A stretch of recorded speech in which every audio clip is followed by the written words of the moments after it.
नमस्कार, मेरा नाम भवतोष फोगाट है।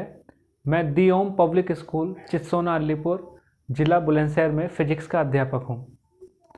आज हम क्लास 12th को chapter number 1 electric charges and fields के बारे में जानकारी देंगे। जिन स्टूडेंट्स को नोट्स की आवश्यकता है उसमें हमने अपना टेलीग्राम का लिंक दे दिया है।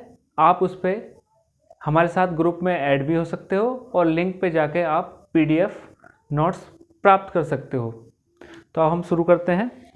सबसे पहला टॉपिक आता है what is electrostatics.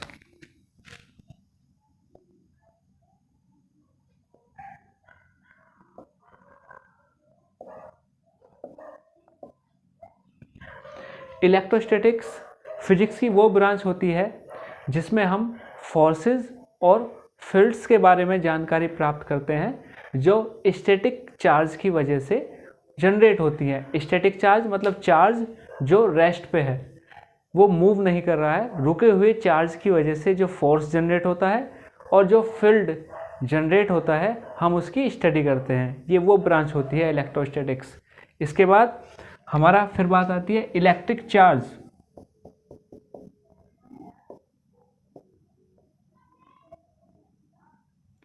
Electric charge होता है, ये मैटर की वो प्रॉपर्टी है। मैटर मतलब कोई भी चीज़ जो जगह घेरती है उसे हम कहते हैं मैटर। तो ये मैटर की वो प्रॉपर्टी होती है अगर हम इसे इलेक्ट्रोमैग्नेटिक फील्ड यानी कि जिसमें इलेक्ट्रिक और मैग्नेटिक दोनों की प्रॉपर्टीज़ है, इलेक्ट्रोमैग्नेटिक फील्ड में रख दें तो ये फोर्स एक्सपीरियंस करता है। यानी मैटर की वो प्रॉपर्टी जिसकी वजह से अगर हम किसी इलेक्ट्रोमैग्नेटिक फील्ड में रख दें तो ये फोर्स एक्सपीरियंस करेगा। फिर आती है पोलरिटी, यानी इलेक्ट्रिक चार्ज हमारे दो तरह के होते हैं, एक पॉजिटिव और दूसरा नेगेटिव। इनकी प्रॉपर्टीज होती है कि जो सेम चार्ज होते हैं वो आपस में एक दूसरे को रिपेल करते हैं, यानी कि दूर दूर फेंकेंगे। जैसे आपने चुंबक देखी होगी, चुंबक के अगर सेम पोल हो, नॉर्थ पोल, तो वो आपस में अगर आप उन्हें पास लाने की कोशिश कर रहे हो तो वो दूर जाते हैं। इसी तरह अगर साउथ पोल को भी पास लाने की कोशिश करोगे तो वो दूर जाएंगे। जबकि अगर आप एक नॉर्थ पोल और एक साउथ पोल को पास लाने की कोशिश करोगे तो वो आपस में अट्रैक्ट हो जाएंगे। इसी तरह जो हमारे इलेक्ट्रिक चार्ज होते हैं ये दो तरह के, प्लस और माइनस। तो जो पॉजिटिव चार्ज को और पॉजिटिव चार्ज को अगर आप पास लाने की कोशिश करोगे तो ये एक दूसरे को रिपेल करेंगे। ये वाला इसे इधर फेंकेगा, ये इधर। जबकि अगर आप नेगेटिव को पास लाने की कोशिश करोगे तो भी ये रिपेल करेंगे। और अगर आप किसी पॉजिटिव को नेगेटिव के पास लाने की कोशिश करोगे तब उस केस में ये अट्रैक्ट करेंगे एक दूसरे को। ये थे हमारे पोलरिटी ऑफ चार्जेस। अब इसके बाद आती है इलेक्ट्रोस्कोप।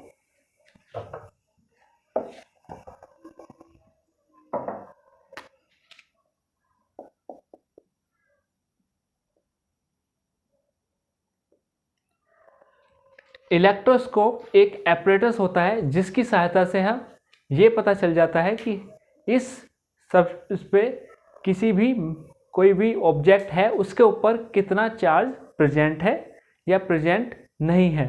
यानी apparatus to detect the charge of an object. इसके बाद एक नेक्स्ट टर्म आता है कंडक्टर। कंडक्टर होते हैं ऐसे सब्सटेंस जिनके अंदर आसानी से करंट फ्लो हो जाता है, जैसे लोहा, तांबा, पीतल। यानी जिनमें जो करंट को अपने अंदर आसानी से पास होने दें हम उन्हें कहते हैं कंडक्टर। और इसके अपोजिट होते हैं इंसुलेटर। इंसुलेटर मतलब जिसमें करंट पास ना हो पाए, जैसे कागज़ में करंट पास नहीं होता। इसी तरह लकड़ी, सूखी लकड़ी, रबड़, ये सब इंसुलेटर होते हैं। यानी कंडक्टर के बाद आया इंसुलेटर।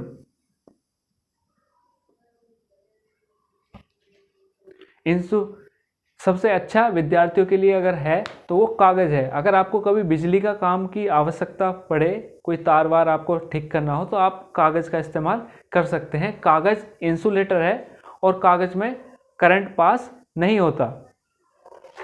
इसके बाद हमारा नेक्स्ट टॉपिक आता है अर्थिंग या फिर ग्राउंडिंग। आपने देखा होगा कि हमारा जो 15 एम्पियर का प्लग होता है, 15 एम्पियर के सॉकेट में जो प्लग लगाया जाता है, जैसे हमारा रेफ्रिजरेटर का जो प्लग होगा उसमें 3 पिन होती हैं, या फिर इलेक्ट्रिक प्रेस उसमें भी 3 पिन होती हैं। तो जो तीसरी पिन है ऊपर वाली, वो अर्थिंग का काम करती है। यानी अगर गलती से हमारे 2 तार आपस में मिल जाएं, तो 2 तारों के मिलने की वजह से बहुत तेज़ी से करंट फ्लो होता है, यानी करंट अचानक से बढ़ जाता है, जिसे हम कहते हैं शॉर्ट सर्किट। उस केस में अर्थिंग की वजह से जितना भी एक्स्ट्रा करंट होता है वो सारा ज़मीन के अंदर चला जाता है। आपने देखा होगा बड़ी बड़ी इमारतों के ऊपर और भट्टों के ऊपर भी एक त्रिशूल सा दिखाई देता है, यानी कि अगर गलती से बिजली उस पर गिर गई तो उसका कनेक्शन ज़मीन तक होता है, यानी वहाँ से होती हुई वो सीधा अर्थ में चली जाएगी। यानी अर्थिंग ये एक सेफ्टी डिवाइस की तरह इस्तेमाल की जाती है। तो इसमें अभी हमने पढ़ा इलेक्ट्रोस्टैटिक्स। इलेक्ट्रोस्टैटिक्स फिजिक्स की वो ब्रांच जिसमें हम ऐसे फोर्स और फील्ड्स के बारे में पढ़ते हैं जो स्टैटिक चार्ज की वजह से जनरेट होते हैं। इसके अलावा इलेक्ट्रिक चार्ज हमारे 2 तरह के होते हैं, पॉजिटिव चार्ज और नेगेटिव चार्ज। जो सेम चार्ज होते हैं वो आपस में एक दूसरे को रिपेल करते हैं और अपोजिट चार्ज एक दूसरे को अट्रैक्ट करते हैं। इलेक्ट्रोस्कोप ये एक ऐसा इंस्ट्रूमेंट होता है जो चार्ज को डिटेक्ट करता है किसी भी ऑब्जेक्ट पे, और ये भी बता देता है कि चार्ज कम है या ज़्यादा। इसे गोल्ड लीफ इलेक्ट्रोस्कोप भी कहते हैं। इसके अलावा कंडक्टर वो मटेरियल्स होते हैं जो अपने अंदर आसानी से करंट को पास होने देते हैं, यानी करंट जिनमें आसानी से पास हो जाए, लोहा, तांबा, पीतल, ये सब कंडक्टर्स।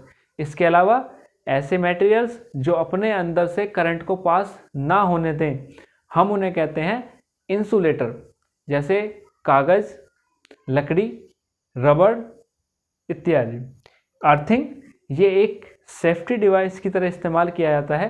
यानी अगर शॉर्ट सर्किट हो जाता है, यानी 2 तार आपस में, बिजली के 2 तार आपस में मिल जाते हैं और उनकी वजह से बहुत ज़्यादा करंट फ्लो होने लगता है, तो उसमें जितना भी एक्स्ट्रा करंट होता है वो सारा अर्थिंग के थ्रू हमारी ज़मीन में चला जाता है और हम उसमें एक बहुत ही तगड़े शॉक लगने से बच जाते हैं।